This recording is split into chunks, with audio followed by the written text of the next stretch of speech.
역대하 36장 1절로 봉독하겠습니다. 그 땅의 백성이 요시아의 아들 여호아스를 세워 그의 아버지를 대신하여 예루살렘에서 왕으로 삼으니 여호아스가 왕위에 오를 때에 나이가 23세더라.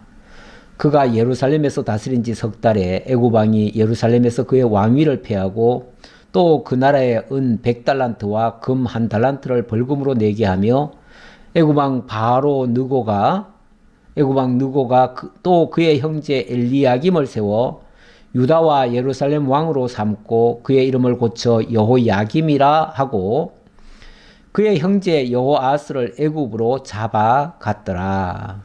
아멘. 5절까지 봉독해 드렸습니다. 지난주까지 요시야 이야기가 있었는데요. 요시야가 정말로 잘했죠. 이스라엘 역대 왕 중에서 가장 선한 왕이 아니었을까 싶을 정도로 그렇게 정말 참 훌륭한 그런 왕이었는데 참 어이없게도 전사를 하고 말았습니다. 그래서 하루아침에 나라가 휘청하게 됐어요. 여기 지난주도 한번 제가 설명을 드리긴 한 것 같은데 전체를 파악하기 위해서 잠깐 언급을 하고 넘어가도록 하겠습니다. 일단 그 당시 이 중동 정세가 어땠는가? 이 바벨론이라고 하는 제국이 그 이전까지는 작은 나라였는데 굉장히 흥왕하기 시작했습니다. 세력이 커지면서 이 아수르를 치게 됐지요. 그러니까 아수르에서는 급하게 애굽에다가 SOS를 쳤습니다. 그러니까 애굽의 느고 왕이 이 아수르를 도와주지 않으면은 이 바벨론의 세력이 점점 흥왕해 가지고 나중에는 자기들까지 쳐내려올 수도 있거든요. 그러니까 적당한 지점에다가 방패막이로 놔둬야 돼요. 그래서 이 바벨론을 막아줄 방패막이로서 아수르를 쓰려고 도와주러 가겠다고 했습니다. 그래서 도와주러 가려고 하는데 중간에 유다 왕 요시야가 길을 가로막습니다. 그래서 바로 느고가 요시야에게 정중하게 얘기를 했지요. 지금 우리가 가는 거는 이거는 여호와께서 우리에게 이 전쟁을 통해서 이걸 막도록 한 거다. 이게 지금 어느 나라를 치려고 가는 게 아니라 쉽게 말하면 이 질서를 안정되게 하기 위해서 소위 말해서 평화를 위해서 이들을 도우러 간다. 그 말이죠. 자, 그러면서 길을 열어달라고 했는데 처음에는 요시야가 말을 들을 듯 했어요. 그래서 물러났다가 나중에 변장을 하고 결국은 바로 느고를 가로막았습니다. 그랬다가 그만 죽임을 당했지요. 죽임을 당하고 나니까 애굽의 바로 느고 입장에서는 빨리 가서 아수르를 도와야 되는데 도와주지를 못했잖아요. 그래가지고 아수르가 그만 패퇴를 했어요. 패퇴를 하고 결국은 애굽 왕이 자기의 소기의 성과를 다 거두질 못했어요. 그리고 이제 다시 후퇴를 한 거 아닙니까? 후퇴를 하다 말고 후퇴하고 내려오다가 이스라엘에 이제 와보니까 유다에 와보니까 유다 백성들이 요시야 왕이 죽었다고 해가지고 넷째 아들 여호아스, 그 당시 이름은 원래 살룸이었습니다. 살룸. 근데 넷째 아들을 왕으로 세운 거예요. 왕으로 세우니까 바로 왕 입장에서는 아니 이놈들이 너들이 지금 쉽게 말하면 우리를 가로막다가 왕이 죽었는데 너들 마음대로 왕을 또 세워? 그리고 우리를 또 대항하려고 해? 그런데 이 여호아스를 그 성향을 알잖아요. 성향을 보니까 이 성향이 애굽을 싫어하는 사람이에요. 쉽게 말하면 애굽 말 안 듣는 사람이에요. 자, 그러니까 지금 바로 누구 입장에서 봤을 때는 아니 요시아가 똑같은 놈이거든요. 예를 들어서 요시아가 자기를 대항하다가 지금 죽었잖아요. 그런데 요시아가 가장 총애하는 사람을 넷째 아들을 백성들이 왕으로 세웠다 그 말이에요. 그러니까 나는 너들 인정 못하겠어. 그리고는 이 여호아스를 잡아가는 겁니다. 잡아가고 그 대신 그 아들들 중에서 그래도 자기 말을 좀 잘 들을 만한 사람, 누굴 세우냐면 바로 엘리야김을 세웁니다. 엘리야김을 세우는데 엘리야김의 이름을 여호야김이라고 이름을 바꿔줘요. 예, 그 얘기죠. 예, 일단 그렇게 설명드릴게요. 예, 여호아스를 잡아가고 여호야김을 꼭두각시 왕으로 세운 겁니다. 세워놓고 그리고 너들 때문에 우리가 엄청난 손해를 봤다. 손해를 봤으니까 여기에 대한 전쟁 배상금을 내라. 그래가지고 3절에 보니까 애굽 왕이 예루살렘에서 그의 왕위를 폐하고 그 나라에 은 100달란트와 금 1달란트를 벌금으로 내게 했다. 어마어마한 또 벌금까지 물렸네요. 그래서 벌금 내야지요. 그리고 왕이 또 3개월 만에 사로잡혀 갔어요. 그리고 나중에 이 여호아스는 애굽에 내려가 가지고 거기서 죽어요. 그러니까 이거 뭐 완전히 망한 거죠. 망한 상태가 돼 버렸어요.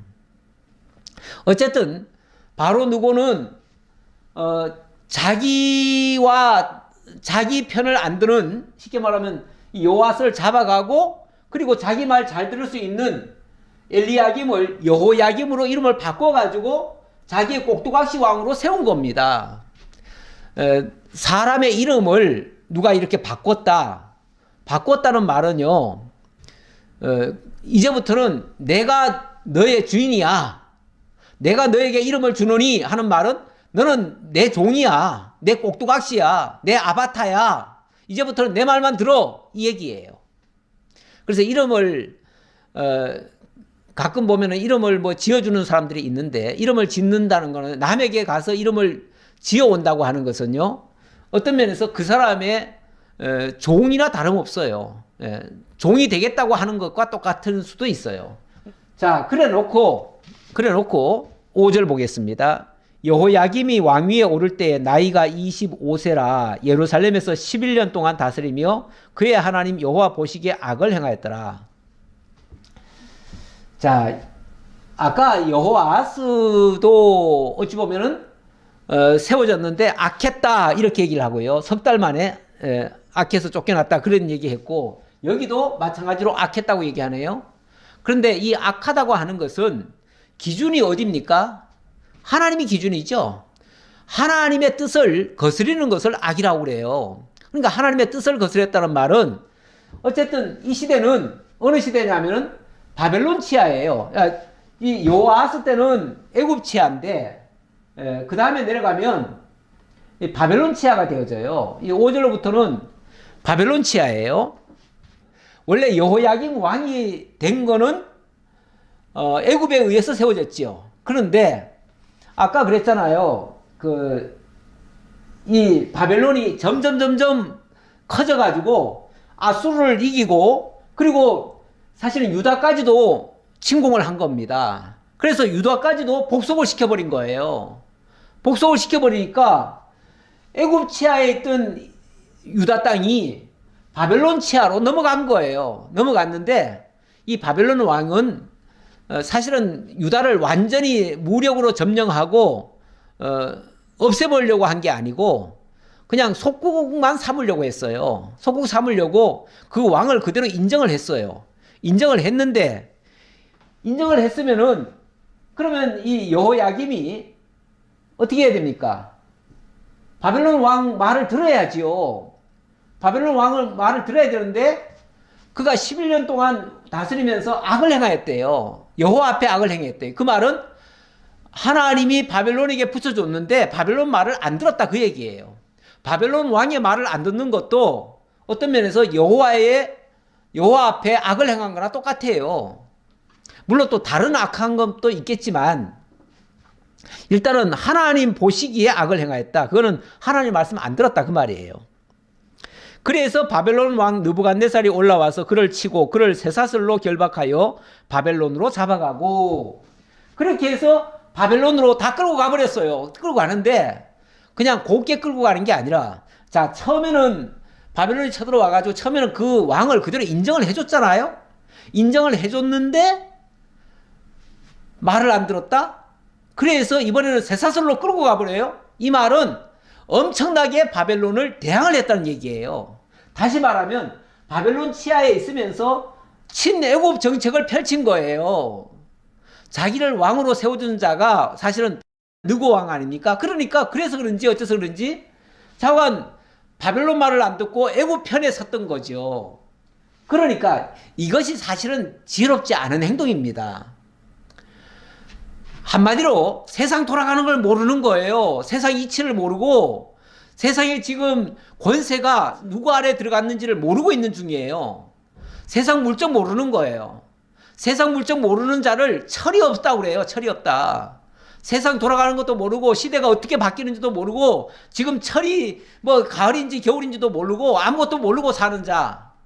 어리석은 자죠. 어리석은 자. 지혜 없는 자지요. 얼마나 화가 났으면 바벨론 왕이 그 왕을 인정해줬다가 그냥 그를 잡아가는데 아예 쇠사슬로 묶어가지고 가잖아요. 쇠사슬로 꽁꽁 묶어가지고 가요. 예.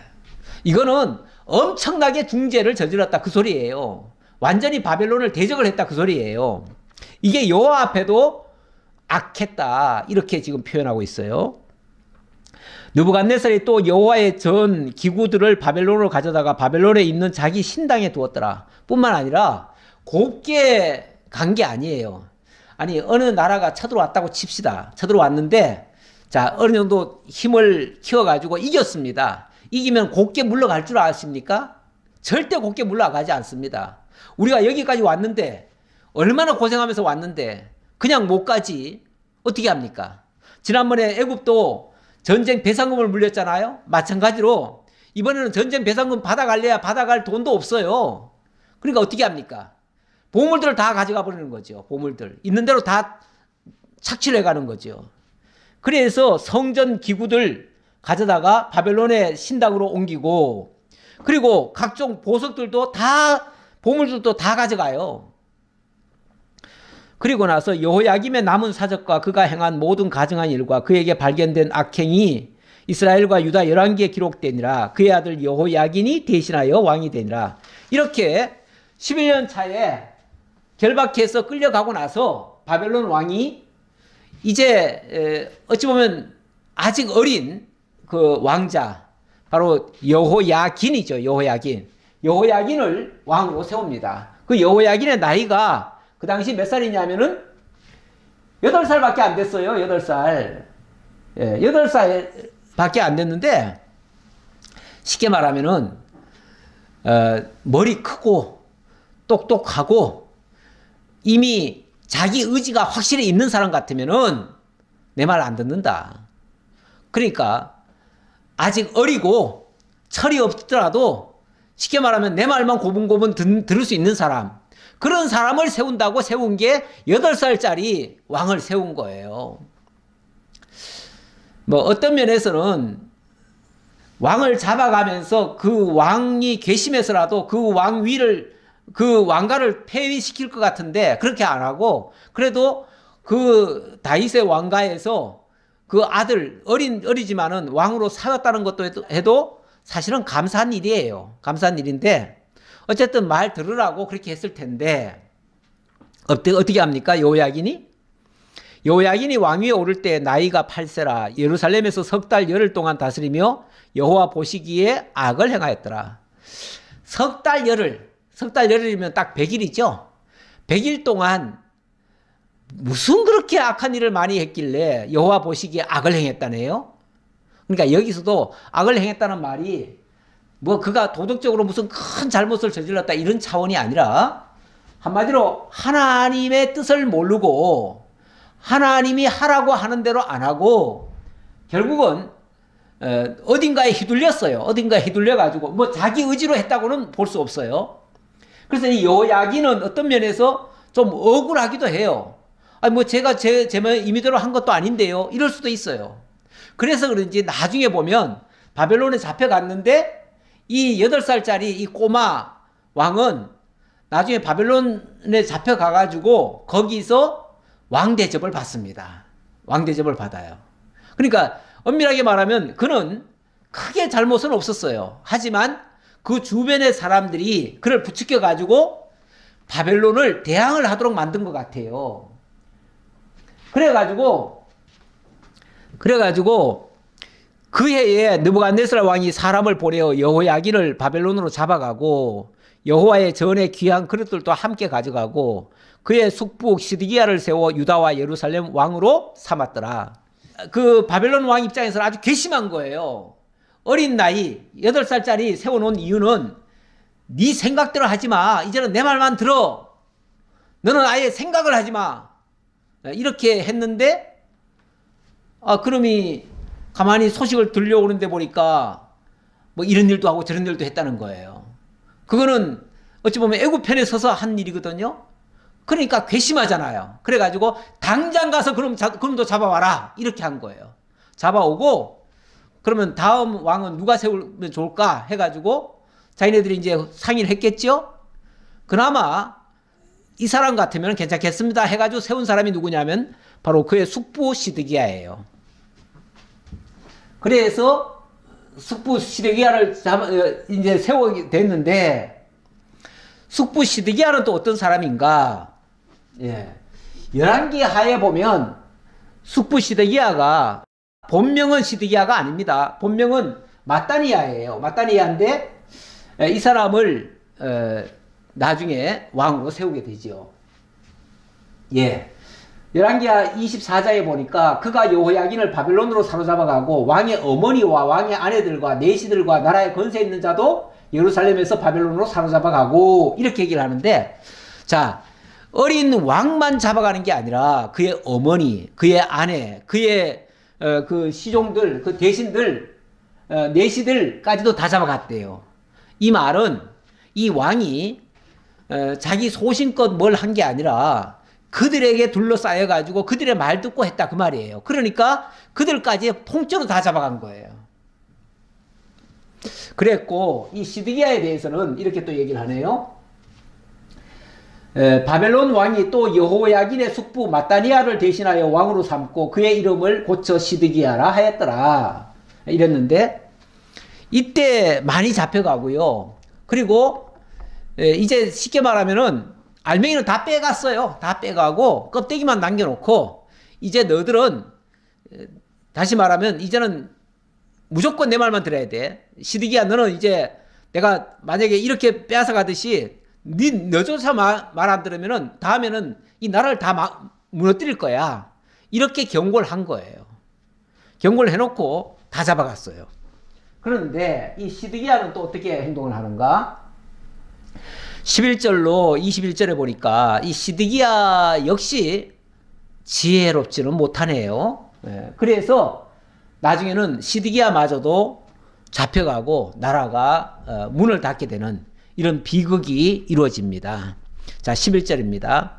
시드기야가 왕위에 오를 때에 나이가 21세라 예루살렘에서 11년 동안 다스리며 그의 하나님 여호와 보시기에 악을 행하고 선자 예레미야가 여호와의 말씀으로 일러도 그 앞에서 겸손하지 아니하였으며, 자, 그 앞에서 겸손하지 아니하였으며, 자, 여호와 보시기에 악을 행했는데 악을 행한 내용이 뭐냐면 예레미야를 통해서 여호와의 말씀을 들려줘도 그 말을 안 들었다. 안 들었다. 그 앞에서 겸손하지 않았다. 하나님의 말씀을 예레미야가 들려주면요, 이 사람은 그걸 다 찢어버려요. 그리고 불에 태워버려요. 네, 이런 식으로 했던 사람이에요. 그러니까 하나님의 말씀을 완전히 거부를 해요. 물론 인간적으로 생각하면 예레미야가 그 하나님의 말씀이라고 들려주는 소리가 기분 나쁘겠죠. 왜냐하면 자, 지금 바벨론 치하에 있잖아요. 바벨론 치하에 있으면 1차적으로는 왕은 바벨론의 꼭두각시입니다. 현재 왕은. 왜냐하면 실 걸 다 잃었잖아요. 원래 나라가 어느 나라에게 복속이 되면요, 일단은 군대를 못 가집니다. 쉽게 말하면 이제 근위대 빼고는요 군사 조직을 못 가져요. 왜냐하면 대항을 못하게 하니까. 그럼 힘이 없잖아요. 그러면은 그들의 생명은 바벨론에 달려 있어요. 바벨론이 죽으라 하면 죽어야 돼요. 바벨론이 앉으라 하면 앉아야 되고 누우라 하고 하면 누워야 돼요. 하라는 대로 해야 돼요. 어쩔 수 없어요. 만약 그걸 안 한다? 그걸 안 하면 자기만 죽는 게 아니라 온 백성들이 다 피해를 봐요. 다 피해를 보게 돼 있어요. 원래 나라라고 하는 것이요. 그 지도자들에 의해서 지도자가 바뀌면 정권이 바뀌죠. 정권이 바뀌면 나라가 바뀌어요. 그렇게 되는데 그 정권들이 힘도 약하면서 강한 나라에 대적을 하는 경우가 있어요. 그렇게 되어지면 이 강한 나라 입장에서 봤을 때는 그 악한 그 정적을 쉽게 말하면 그 왕을 제거를 하기 위해서 그 왕만 제거하는 게 아니라 그 나라를 침공해버리죠. 그리고 그 나라에 수많은 백성들이 희생양이 되지요. 희생양이 되고 그리고 나중에는 나라가 망해버려요. 그러면 온 백성들이 다 피폐해져요. 사실은 거기 지도자 그 왕급에 있는 사람들만 제거를 하면 되거든요. 국가 지도자라면요. 우선은 자기들의 안위나 자기들의 그 권세 이거 이전에 백성들의 생명을 먼저 보호를 해야 됩니다. 백성을 생명을 살리기 위해서는요. 때로 힘이 없으면요. 비굴 하지만 항복이라도 해야 됩니다. 어쩔 수 없어요. 특히 옛날 같으면요. 항복하지 않으면 다 몰살시켜버리겠다는데 항복 안 하고 배길 수 있습니까? 항복을 해서라도 국민이 살 수 있다면 내가 희생을 하겠다. 그리고 자기가 나만 죽여주시오 하고서 자기가 희생을 해야 돼요. 사실은. 그래야 되는데 나라야 망하든지 말든지 나는 내 자존심 안 꺾고 이게 옳은 거니까 나는 끝까지 이거 가겠다. 막 이런 식으로 가면요. 결국 나라가 망하는 겁니다. 그러니까 하나님께서 예레미야를 통해서 계속해서 경고를 합니다. 쉽게 말하면 스디기야 너가 항복해라. 너가 바벨론 왕에게 엎드려라. 잘못했다고 해라. 이러는데 시드기야는 절대로 내가 뭘 잘못했느냐 이거지요. 그리고 고집 피우고 끝끝내 항복하지 않지요. 그러다가 결국은 시드기야가 하나님께로부터 엄청난 진노를 받게 됩니다. 그런데 하나님이 시드기야한테 무조건 항복하라고 한 것이 아니라 자 일단 너희 지금 대대로 이렇게 여호와 앞에 이렇게 큰 죄를 저질렀기 때문에 하나님께서 너희를 징계하려고 한다. 징계를 하는데 아주 멸하시는 게 아니라 바벨론을 통해서 너희들을 징계했다가 70년 후에는 회복해 줄 거다. 그러니까 회복을 전제하고 징계하겠다라고 말씀하셨어요. 사실은 이 말씀은 신명기에서 이미 하나님께서 예고하신 말씀이에요. 일찍이. 신명기에서 보면 신명기 한번 보고 넘어갈게요. 신명기 28장 36절을 보면 여호와께서 너와 내가 세울 내 임금을 너와 내 조상들이 알지 못하는 나라로 끌어가시리니 네가 거기서 목성으로 만든 다른 신들을 섬길 것이며 여호와께서 너를 끌어가시는 모든 민족 중에서 네가 놀람과 속담과 비방거리가 될 것이야. 이 신명기는 몇천 년 전 얘기 아닙니까? 몇천 년 전에 하나님께서 이 민족들이 나중에 하나님을 거역하다가 하나님이 먼 나라로 쫓겨가게 할 거다. 이 말씀하신 거예요. 그렇게 되어지면 네가 자녀를 낳을지라도 그들의 포로가 되므로 너와 함께 있지 못할 것이며 그러면서 너희들이 너희 중에 우가하는 이방인은 점점 높아져서 내 위에 뛰어나고 너는 점점 낮아질 것이다. 그러니까 너희들은 이렇게 해서 망할 것이고 이방 나라들은 승승장구할 것이다. 그러니까 이방 나라에 의해서 너희들이 삼켜질 거다. 그 얘기죠. 이렇게 될 것이 하나님께서 이미 예고를 하셨어요. 몇천 년 전에. 예고하셨는데 그 예고대로 지금 하나님께서 하신다는 얘기거든요. 네, 그 얘기예요. 그리고 예레미야를 통해서도 하나님께서 예레미야를 통해서 하나님이 경고를 지금 시드기야한테 하고 있잖아요. 하는 내용은 뭐냐면 25장 9절에 보니까 보라 내가 북쪽 모든 종족과 내 종 바벨론의 왕 느부갓네살을 불러다가 이 땅과 그 주민과 사방 모든 나라를 쳐서 진멸하여 그들을 놀램과 비웃음거리가 되게 하며 땅으로 영원한 폐허가 되게 할 것이라. 이렇게 하나님이 바벨론을 들어다가 너희들 칠 거다. 이게 하나님의 계획이에요. 왜냐하면 너희들이 너무 악하니까 너희들을 징계를 해야 되는데 징계할 때 내가 바벨론을 들어다가 하겠다. 이렇게 하나님이 선지자 예레미야를 통해서 알려줬어요. 그런데 이게 그냥 멸망을 시키겠다는 얘기가 아니라 여호와의 말씀이니라 70년이 끝나면 내가 바벨론의 왕과 그의 나라와 갈대아인의 땅을 죄악으로 말미암아 벌하여 영원히 폐허가 되게 하리라. 예. 그러면서 하나님이 70년 후에는 그 바벨론도 너희를 이렇게 괴롭힌 죄로 인해서 하나님이 진멸시켜버리고 그리고 너희들은 다 회복해 줄 거다. 그 얘기를 했어요. 쉽게 말하면 하나님께서 이번에는 너희들이 징계를 좀 받아야겠는데 하나님이 나중에 돌이킬 거니까 우선 항복해라. 지금은 항복하는 것이 맞다. 이렇게 일러준 거예요. 그런데 시드기야가 그 말을 안 들었다 그 말이에요. 안 들었어요. 그랬으니까 결국은 진노를 받을 수밖에 없지요. 13절이죠. 13절. 또한 느부갓네살 왕이 자 이렇게 했음에도 불구하고 느부갓네살 왕이 어떻게 했는가? 또한 느부갓네살 왕이 그의 하나님을 가리켜 맹세하게 하였으나 그가 왕을 배반하고 목을 곧게 하며 마음을 완악하게 하여 이스라엘 하나님 여호와께로 돌아오지 아니하였고 쉽게 말하면 느부갓네살을 동원해가지고 하나님이 시드기야를 압박한 겁니다. 압박하면서 자 하나님 앞에 맹세해라. 내 말 듣겠다고 맹세해라. 그러면 내가 봐주고 그렇지 않으면 너들 다 잡아갈 거다. 이렇게 경고했다 그 말이에요.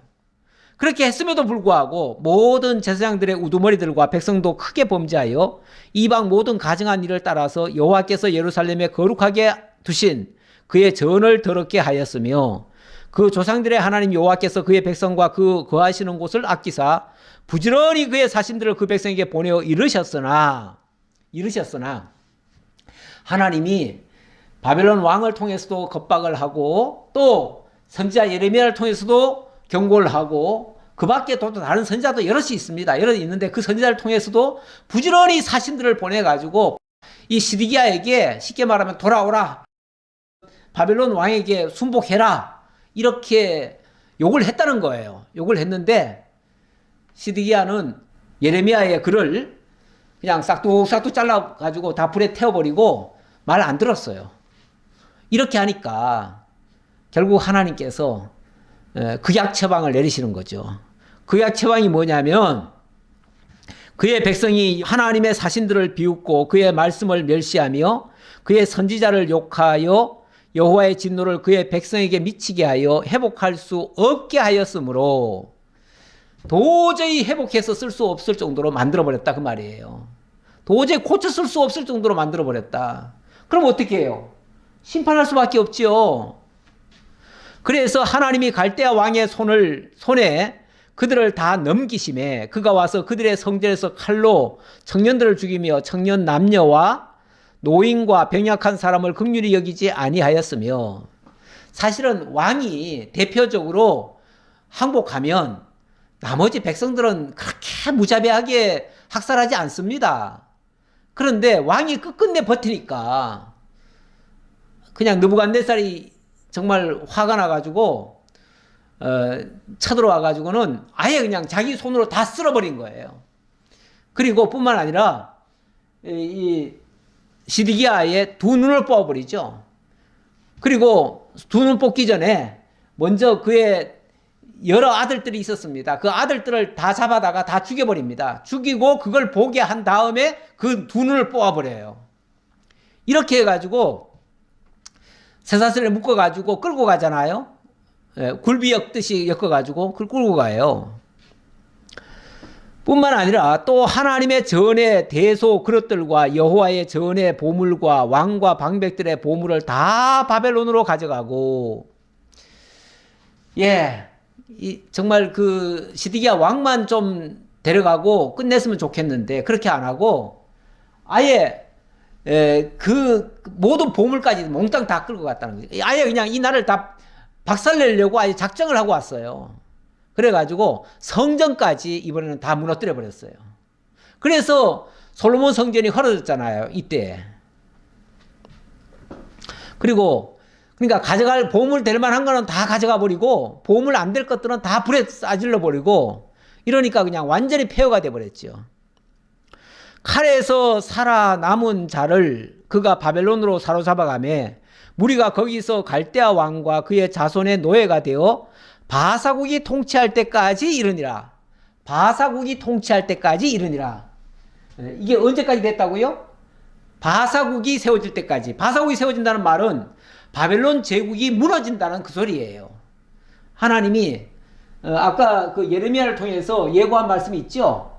예, 그 바벨론의 왕과 그의 나라와 갈대아인의 땅을 제약으로 말미암아 벌하여 영원히 폐허가 되게 하겠다, 이렇게 말씀하셨는데 결국은 바벨론을 하나님께서 폐허를 시켜버리는 거예요. 그리고 바사 제국, 그 당시는 바사 제국은 별로 이름 없던 나라입니다. 근데 그 바사 제국을 통해서 하나님이 회복을 해주신다 그 말이에요. 회복을 해주시고, 그리고 이에 토지가 황폐하여 땅이 안식년을 누린 같이 안식하여 70년을 지냈으니 여호와께서 예레미야의 입으로 하신 말씀이 이루어졌더라. 이렇게 해가지고 예레미야의 입으로 하신 말씀이 다 이루어졌다고 그랬는데, 예, 물론 아까 그 얘기도 이루어졌고요. 또 여기 이제 이사야 말씀은 이 고레스 이야기 하려고요. 이제 22장으로 넘어가서 얘기합시다. 22장의 내용은요, 22장에서 23장, 여기는 하나님께서 고레스 바사 제국의 고레스 황제가 등장해가지고 이스라엘 민족을 다시 회복해 주시는 그런 내용입니다. 아까 예레미야를 통해서 너희가 70년간 그 땅에 잡혀가 있으면 하나님이 반드시 너희를 회복해 줄 거다. 회복해 줄 때는 성전과 이런 나라를 회복해 줄 거다 했는데, 이 내용이 좀 더 구체적으로 예언된 장면이 있어요. 어디 있냐면 이사야 44장 28절 이하에 보면, 이 이사야 선지자는요, 예레미야보다도 그 이전 사람이거든요. 그 이전 사람이고 주전 700년 경이에요. 그러니까 한참 전에 예언된 선지자인데요. 예언한 선지자인데, 이 사람이 그 당시는요, 고레스라는 사람이 세상에 있지도 않았을 때입니다. 있지도 않았을 때, 어쩌면 고레스는 태어나지도 않았을 때예요. 그런데 갑자기 이사야 선지자가 고레스 이야기를 하네요. 이거는 하나님께서 먼 미래에 되어질 것을 미리 알려주신 내용이죠. 자, 어떻게 알려줬는가? 고레스에 대하여는 이르기를 내 목자라, 그가 나의 모든 기쁨을 성취하리라 하며, 예루살렘에 대하여는 이르기를 중건되리라 하며, 성전에 대하여는 내 기초가 놓여지리라 하는 자니라. 여기 세 가지를 얘기하네요. 첫 번째는 그는 내 목자가 되어서 나의 기쁨을 성취할 것이고, 예루살렘에 대해서는 중건되리라 하고, 성전에 대해서는 기초가 놓여지리라. 다시 말하면 하나님께서 이스라엘 민족을 회복하고, 그리고 예루살렘 성벽을 재건하고, 그리고 무너진 성전을 다시 짓게 할 거다 그 말이에요. 이 세 가지를 하나님이 하시겠다라고, 이때는 뭐 아직 이스라엘이 무너지지도 않았을 때인데 나중에 하나님이 고레스를 통해서 이렇게 하시겠다고 얘기를 해요. 그래 놓고 여호와께서 그의 기름 부음을 받은 고레스에게 이같이 말씀하시되, 하나님이 고레스를 기름 부으신대요. 다시 말하면 이방 왕이지만 하나님이 그를 왕으로, 황제로 세우신다 그 말이에요. 그리고 보면요, 세상 나라에 그 악한 왕들도 하나님이 세우지 않으면은 세워지지 않습니다. 예. 그런데 그렇게 세우는 이유가 있죠. 하나님의 목적이 있어요. 뭐 때문이냐면, 내가 그의 오른손을 붙들고 그 앞에 열국을 항복하게 하며 내가 왕들의 허리를 풀어 그 앞에 문들을 열고 성문들이 닫히지 못하게 하리라. 내가 너보다 앞서가서 험한 곳을 평탄하게 하며 논문을 쳐서 부수며 새빗장을 꺾고, 내게 흑암 중의 보화와 은밀한 곳에 숨은 재물을 주어 내 이름을 부르는 자가 나 여호와 이스라엘의 하나님인 줄을 알게 하리라. 우리 하나님이 그 고레스를 그렇게 세상 속에서 위대하게 만들어 주겠다는 거예요. 뭐 때문에요? 이유는 딱 요거 한 가지예요. 4절에 보니까 내가 나의 종 야곱, 내가 택한 자 이스라엘 곧 너를 위하여 내 이름을 불러 너는 나를 알지 못하였을지라도 내게 칭호를 주었노라. 고레스는 하나님 모릅니다. 고레스는 하나님 몰라요. 하지만 하나님께서는 고레스에게 이 엄청난 세계를 제패하는 이 황제의 권한을 주시고, 그를 통해서 이스라엘 민족을 해방하게 만들어요. 이게 정말 놀랍지 않나요?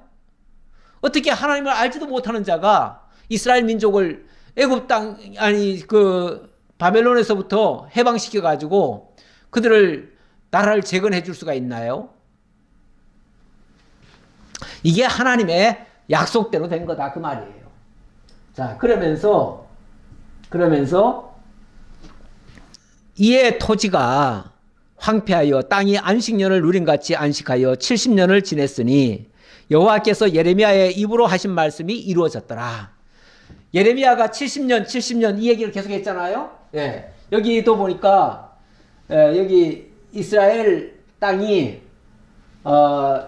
모든 날 쳐서 진멸하여, 그러니까 느부갓네살을 통해서 이스라엘이 이렇게 폐허가 된다. 그래서 영원한 폐허가 되게 할 것이라 해놓고 여호와의 말씀이니라. 70년이 끝나면 내가 바벨론의 왕과 그의 나라와 갈대아에 있는 땅을 죄악으로 말미암아 벌하여 영원히 폐허가 되게 하리라. 오히려 이스라엘을 멸망시킨 그 바벨론도 하나님이 폐허시키겠다, 망가뜨리겠다 그 말이죠. 누굴 통해서? 아까 얘기했듯이 고레스를 통해서 그렇게 하겠다 그 말이죠. 그렇게 하시겠다라고 하나님이 말씀하셨는데 그 말씀대로 이스라엘은 폐허가 돼서 70년간 안식을 누렸다 그 말입니다. 자, 이스라엘 땅이 황폐화 되어져 가지고 70년간 묵혔어요. 묵히면은 나쁜 건가요? 물론 나쁘다고 할 수 있죠. 하지만 하나님께서는 그 나쁜 역사를 통해서 오히려 안식이라고 하는 것을 이루셨다, 이렇게 얘기를 합니다. 원래 우리 하나님께서 천지를 창조해 놓고 제7일째 되는 날 안식하셨잖아요. 네. 그리고 이스라엘 민족을 애굽 땅에서 구원해 내신 다음에 제7일을 이스라엘 구원을 기념해서 제7일을 안식일로 삼으셨잖아요. 그리고 늘 안식을 지키라고 그랬어요. 이 안식이라고 하는 거는 바로 7이라고 하는 게 완전수인데 하나님이 완전한 역사를 이루신다는 얘기예요. 완전히 안식을 누리게 하시고 완전한 자유와 구원을 주시겠다고 하는 그런 약속의 말씀이에요. 그러려면은 70년의 안식이 필요해요. 7이 10번이면은 10번도 사실은 그 전체 아닙니까? 열이라고 하는 게 전체를 가리켜요. 그러면 완전수가 전체면은 이제 온전한 안식이 되는 거죠. 온전한 안식. 그 온전한 안식을 하나님께서 이루시기 위하여 이스라엘이 멸망이라고 하는 과정이 있다 그 말이죠. 우리 기독교 역사, 우리 성경의 역사를 보면 우리 하나님께서 죄와 사망으로 말미암아 죽게 만들죠. 그 죽음 가운데서 하나님이 부활이라고 하는 역사를 통해서 다시 살리시죠. 그러니까 성경의 역사는 죽고 다시 살아나는 이런 역사가 있어요. 이게 하나님의 역사예요. 지금 이스라엘 민족을 70년간 황폐화되게 했다가 70년 후에 다시 회복을 해줘요. 이게 온전한 회복을 상징적으로 가르쳐주는 모습이에요. 자, 그리고 22장 드디어 하나님께서 70년 후에 이루실 그 약속, 그 언약과 성취를 하시는 내용입니다. 바사의 고레스 왕 원년에 여호와께서 예레미야 입으로 하신 말씀을 이루시려고 여호와께서 바사의 고레스 왕의 마음을 감동시키심에 그가 온 나라에 공포도 하고 조소도 내려 이르되,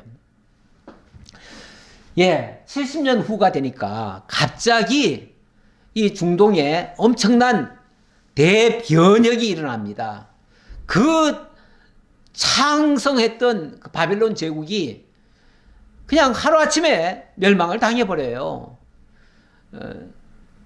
그렇게 멸망을 당하고 갑자기 그 바사 제국, 메대와 바사 제국이 연합을 해가지고 바벨론을 칩니다. 그렇게 해서 바벨론이 멸망을 당하고, 그리고 바사 제국의 고레스가 황제가 되어집니다. 그 황제가 되자마자 고레스는 첫 번째 원년에 첫 번째 포고령을 내립니다. 그 포고령의 내용이 뭐냐면 이렇게 나옵니다. 그것도 놀랍죠. 첫 번째 내린 포고령이 자기 민족에 대한 이야기가 아니고 이스라엘에 대한 이야기입니다. 이거 정말 놀랍지 않습니까? 근데 하나님께서 일찍이 이 고레스를 하나님이 미리 준비를 하셨다고 그러잖아요. 그리고 그에게 기름 부어가지고 왕을 세우신다고 했잖아요. 그 이유를 아까 이사야 선지자를 통해서 예언을 했잖아요. 그 예언한 그대로예요.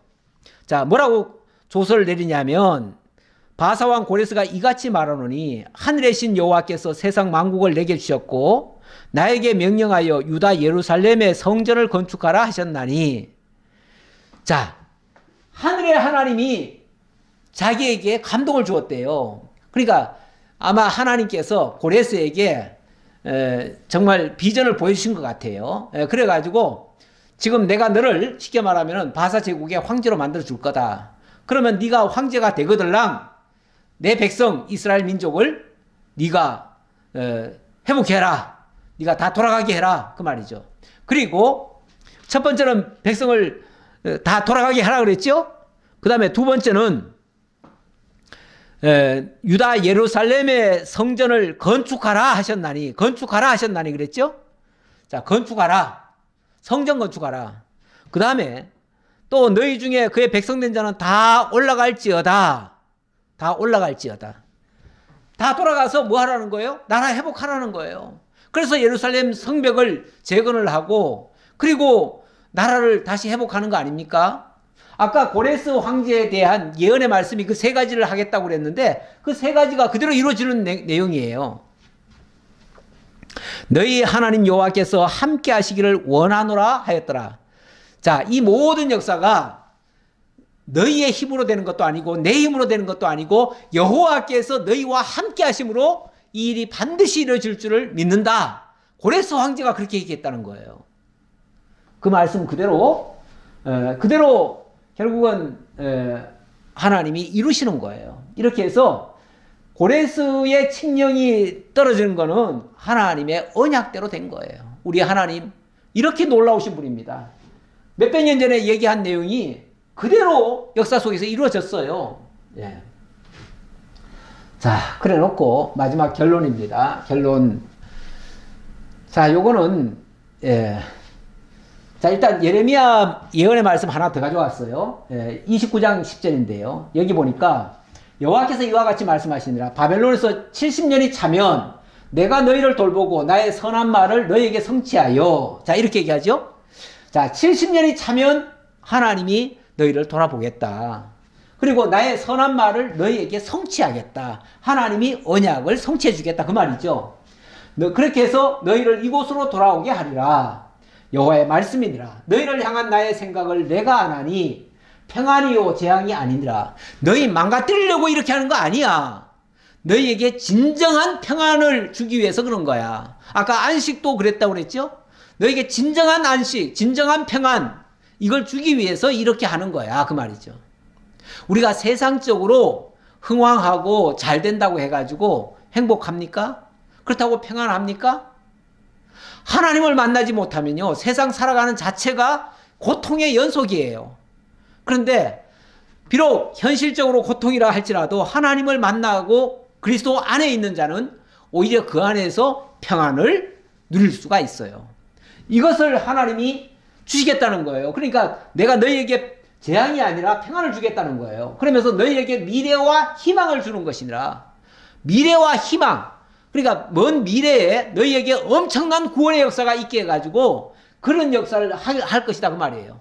우리 하나님이 당신의 백성들을 구원하기를 목적하셨어요. 자, 그렇게 하려니까 너희는 내게 부르짖으며 내게 와서 기도하면 내가 너희들의 기도를 들을 것이요. 그러니까 뭐 하라고요? 이 약속의 말씀을 기억하고 그 약속의 말씀이 이루어지도록 기도하라. 그 말이죠. 너희가 온 마음으로 나를 구하면 나를 찾을 것이요 나를 만나리라. 이것은 여호와의 말씀이니라. 나는 너희들을 만날 것이며 너희를 포로된 중에서 다시 돌아오게 하되 내가 쫓아보내었던 나라들과 모든 곳에서 모아 사로잡혀 떠났던 그곳에서 돌아오게 하리라. 이것은 여호와의 말씀이니라. 이게 하나님의 계획이었어요. 하나님의 계획. 70년 만에 무너진 성읍도 회복하고 무너진 성전도 재건하고 쫓겨갔던 백성들도 회복하고 이렇게 하시겠다는 거예요. 그런데 실제로 역사를 보니까요, 정말 놀라워요. 정말 놀라워요. 이건 역사를 보면 볼수록 더 놀라워요. 역사를 모르면 이렇게까지 안 놀라겠는데 역사를 보면 너무나 경악할 정도로 놀라워요. 왜냐하면 이스라엘 민족이 최초로 그 바벨론으로 끌려갈 때가 언제냐면 주전 606년이거든요. 근데 이스라엘 민족이 누굽니까? 이 고레스 칙령에 의해서 너희는 다 돌아가라 그랬잖아요. 그래서 돌아가기 시작한 때가 언제냐면 주전 536년이에요. 606년에서 536년을 빼면 얼마죠? 70년이에요. 70년. 그렇죠? 70년이에요. 자, 그 다음에 성전이 언제 무너지냐면 성전은 그러니까 1차, 2차, 3차인데 3차 포로 잡혀가면서 그때 완전히 성전이 무너지거든요. 성전 무너지고 나서 성전이 재건이 언제 되냐면 그 515년에 그러니까 516년에 쉽게 말하면은 성전이 지어지고 그리고 515년에 성전이 봉헌이 되어져요. 하나님 앞에 성전 봉헌식을 해요. 이때가 언제냐면 요 기간이 쉽게 말하면은 요 기간이 또 70년이에요. 그러니까 이스라엘 민족이 잡혀가고 돌아오는 때가 70년. 성전이 무너지고 다시 회복된 게 70년. 그러니까 우리 하나님이 70년 만에 돌아오게 하시겠다더니 70년 동안은 어찌 보면 죄악을 씻는 기간이었어요. 죄악된 백성들을 먼 나라로 옮겨가가지고 그 땅을 완전히 안식하게 만들었잖아요. 안식하게 만들고 진정한 안식의 토대가 마련되게 만들어 놓고 그리고 먼 나라에 잡혀갔다가 다시 돌아오게 해서 성전도 재건하고 백성들도 회복하고 그리고 나중에는 또 그 예루살렘 성벽도 재건이 되어지잖아요. 그 성벽 재건되는 것도 우리 하나님께서 결국은 약속대로 되게 하신 거예요. 이렇게 정교하신 분이에요. 이렇게 하나님 말씀하신 정말 한 말씀도 땅에 떨어지지 아니하고 그대로 이루시는 하나님의 역사입니다. 그렇게 하시는 하나님 살아계십니다. 그 살아계신 하나님이 지금 오늘날 우리에게도 똑같은 약속의 말씀이 이루어질 수 있도록 역사하고 계십니다. 그러니까 우리는 그 언약의 말씀을 받고 기억하고 그 말씀 앞에 순복하는 자세, 겸손한 자세로 하나님 앞에 기도하고 그렇게 해서 그 기도하는 자에게 하나님의 언약하신 것들이 다 이루어지도록 역사하신다 그 말입니다. 기도하겠습니다. 감사합니다. 하나님. 오늘 역대기하를 마지막으로 오늘 역사서의 중요한 뼈대를 다 살펴보았습니다. 기둥과 같은 이 역사의 내용을 살펴보면서 정말 하나님 살아계심을 확인하고 하나님이 언약대로 이루시는 내용도 확인했습니다. 오늘 살아가는 우리들에게도 이 약속의 말씀이 여전히 유효하고 그 약속의 말씀이 한치의 오차도 없이 지금도 이루어지고 있음을 저희들 명심하고 굳게 믿고 강하고 담대함으로 이 악한 세상 헤쳐갈 수 있도록 인도하시고 나 혼자 살아가는 것이 아니라 언약대로 이루시는 여호와 하나님께서 우리와 함께하고 있다는 사실 명심하고 잘 이겨낼 수 있는 저희 모두가 되도록 함께해 주옵소서. 지켜주심을 감사드렸고 예수님 이름으로 기도하옵나이다. 아멘.